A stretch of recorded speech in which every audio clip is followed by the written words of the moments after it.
Hello ಸ್ನೇಹಿತರೆಲ್ಲರ ಹೆಂಗದ್ರಿ? ನಾನಂತೂ ಭಾಳ ಚಲೋ ಮತ್ತು ಆರಾಮದಿರಿ ನೋಡ್ರಿ. Welcome back to home tips Kannada recipes YouTube ಚಾನಲ್ಗೆ. ದಯವಿಟ್ಟು ನೀವೇ ನಮ್ಮ ಚಾನಲ್ನ ಸಬ್ಸ್ಕ್ರೈಬ್ ಆಗಿಲ್ಲ ಅಂದರೆ ದಯವಿಟ್ಟು ಸಬ್ಸ್ಕ್ರೈಬ್ ಮಾಡಿ, ಪಕ್ಕದಲ್ಲಿರುವ ಬೆಲ್ಲೈಕನನ್ನು ಪ್ರೆಸ್ ಮಾಡಿ. ನಾವು ಹಾಕುವ ಎಲ್ಲ ವಿಡಿಯೋಗಳು ನಿಮಗೆ ಬರುತ್ತವೆ ನೋಡಿರಿ. ಸ್ನೇಹಿತರೆ, ನಾನಿಲ್ಲಿ ಮೊದಲಿಗೆ ಈ ಆಲೂಗಡ್ಡೆ ಉಪಯೋಗವನ್ನು ಈ ವಿಡಿಯೋದಲ್ಲಿ ತೋರಿಸ್ತಾ ಇದ್ದೇನೆ. ನೀವು ಟೈಟಲ್ ಮತ್ತು ಥಂಬ್ನೇಲ್ನಲ್ಲಿ ನೋಡಿರಬಹುದು. ನೋಡಿರಿ, ನಿಮ್ಮ ಮನೆಯಲ್ಲಿ ಹಲವಾರು ರೀತಿಯ ಆಲೂಗಡ್ಡೆಗಳು ಕೊಳೆತು ಬಿದ್ದಿರುತ್ತವೆ. ಹಾಗಾಗಿ ನೀವು ಬಿಸಾಡುವ ಬದಲು ಈ ರೀತಿ ನಿಮ್ಮ ಉಪಯೋಗವನ್ನು ಮಾಡ್ಕೋಬೋದು. ಈ ಆಲೂಗಡ್ಡೆಯಿಂದ ನೀವು ನಿಮ್ಮ ಮೊಣಕಾಲು ನೋವು ಮತ್ತು ಬೆನ್ನು ನೋವು, ಸೊಂಟ ನೋವು, ಯಾವುದೇ ರೀತಿಯ ತಕ್ಷಣಕ್ಕಾಗಿ ಪರಿಹಾರವನ್ನು ಮಾಡ್ಕೋಬಹುದು. ಈ ರೀತಿಯ ಕೊಳೆತ ಆಲೂಗಡ್ಡೆನ ಒಂದೇ ತೊಗೊಂಡ್ಬಿಟ್ಟು ಮೇಲ್ಗಡೆ ಇರುವ ಎಲ್ಲ ಸಿಪ್ಪೆನ ನಾನು ನೀಟಾಗಿ ಬಿಡ್ತಾ ಇದ್ದೇನೆ. ಈ ಸಿಪ್ಪೆ ನಾನು ಮುಂದೆ ಉಪಯೋಗಕ್ಕಾಗಿ ತೋರಿಸ್ತಾ ಇದ್ದೇನೆ. ನೀವು ಪೂರ್ತಿ ವಿಡಿಯೋ ನೋಡಿ. ಸಿಪ್ಪೆನ ತೆಗೆದುಬಿಟ್ಟು ಪಕ್ಕದಲ್ಲಿ ಆಲೂಗಡ್ಡೆನ ಇಟ್ಕೊಂಡ್ಬಿಟ್ಟು ಒಂದು ಅರ್ಧ ಇಂಚಷ್ಟು ನಾನು ಶುಂಠಿಯನ್ನು 2 ಭಾಗ ಆಗಿ ಕಟ್ ಮಾಡ್ಕೊಂಡಿದ್ದೇನೆ.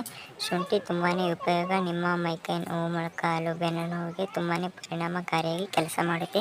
ಇದರಲ್ಲಿ ಹಲವಾರು ಆ್ಯಂಟಿ ಆಕ್ಸಿಡೆಂಟ್ ಇರೋದ್ರಿಂದ ನಮ್ಮ ದೇಹಕ್ಕೆ, ಚರ್ಮಕ್ಕೆ ತುಂಬಾ ಒಳ್ಳೆಯದು.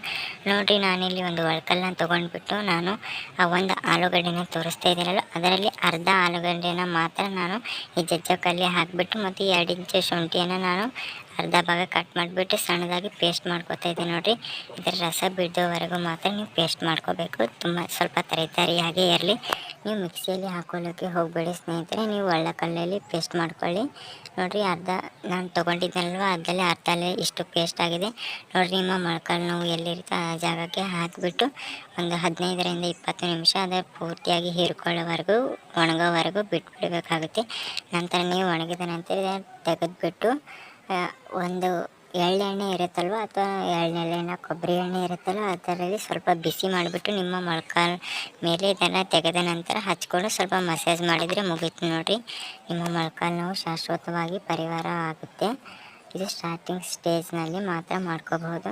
ನೋಡಿರಿ, ನಾನಿಲ್ಲಿ ಇನ್ನೂ ಸಿಪ್ಪೆ ಉಳಿದಿತ್ತು, ಅದು ರಸನ ತೆಗೆದುಬಿಟ್ಟು ತೋರಿಸ್ತಾ ಇದ್ದೀನಲ್ವ. ಇದನ್ನು ನೀವು ಮುಖಕ್ಕೆ, ನೀವು ಅಕ್ಕಿ ಹಿಟ್ಟು ಅಥವಾ ನೀವು ಕಡಲೆ ಹಿಟ್ಟನ್ನು ಮಿಕ್ಸ್ ಮಾಡಿಬಿಟ್ಟು ನಿಮ್ಮ ಮುಖಕ್ಕೆ ಅಪ್ಲೈ ಮಾಡಿ ನಂತರ ತೊಳ್ಕೊಬಹುದು. ನೋಡಿರಿ, ನಾನು ಮತ್ತೆ ತೋರಿಸ್ತಾ ಇದ್ದೀನಲ್ಲ, ಇದರ ಸಿಪ್ಪೆ ನೋಡಿರಿ, ಒಂದು ಬೌಲ್ನಲ್ಲಿ ಅರ್ಧ ಕಪ್ಪಷ್ಟು ನೀರು ತೊಗೊಂಡ್ಬಿಟ್ಟು ಈ ಸಿಪ್ಪೆನ ಹಾಕ್ತಾಯಿದ್ದೀನಿ. ಸಿಪ್ಪೆನ ಹಾಕಿಬಿಟ್ಟು ನೋಡಿರಿ, ಒಂದು 10ರಿಂದ 15 ನಿಮಿಷ ನಾನು ನೀರಲ್ಲಿ ಕುದಿಸ್ಕೊಂಡ್ಬಿಟ್ಟು ತೋರಿಸ್ತಾ ಇದ್ದೀನಿ. ನೋಡಿರಿ ಸ್ನೇಹಿತರೆ, ನೀರಲ್ಲಿ ಕುದಿಸಿದ ನಂತರ ನೋಡಿರಿ, ಈ ಥರ ಒದ್ದೆ ಬಟ್ಟೆ ತೊಗೊಂಡ್ಬಿಟ್ಟು ನೀವು ನಿಮ್ಮ ಮನೆಯ ಎಲ್ಲಿ ಜಂಗ್ ಕಟ್ಟಿರೋ ವಸ್ತುಗಳಿರುತ್ತೆ ಅದರ ಮೇಲೆ ಹಚ್ಚಿ ನೀವು ಕ್ಲೀನ್ ಮಾಡಿದರೆ ನಿಮ್ಮ ಜಂಗು ಹೋಗುತ್ತೆ ಸ್ನೇಹಿತರೆ, ಈಸಿಯಾಗಿ ಆಲೂಗಡ್ಡೆಯಿಂದ. ಮತ್ತು ನೀವು ನಿಮ್ಮ ಮನೆಯ ಸ್ಟವ್ನಿಂದ ಕ್ಲೀನ್ ಮಾಡಿದರೆ ಸಾಕು, ಸ್ಟವ್ ಕೂಡ ಫಳ ಫಳ ಅಂತ ಹೊಳೆಯುತ್ತೆ. ವೇಸ್ಟ್ ಮಾಡಬೇಡಿ.